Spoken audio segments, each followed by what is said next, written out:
Lamig ini mga idol. Ulo ng baboy na sinigang sa sampalok. Tikman natin.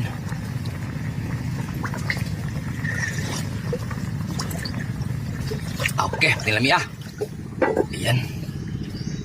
Malamig na. Ubusin natin to mga idol ha. Maubos kaya natin to. Prima tayo. Salamat po Ama sa biyayang sarap ngayon. Sarap bigyan lakas mga teman. Amen. Ito gusto ko mga idol.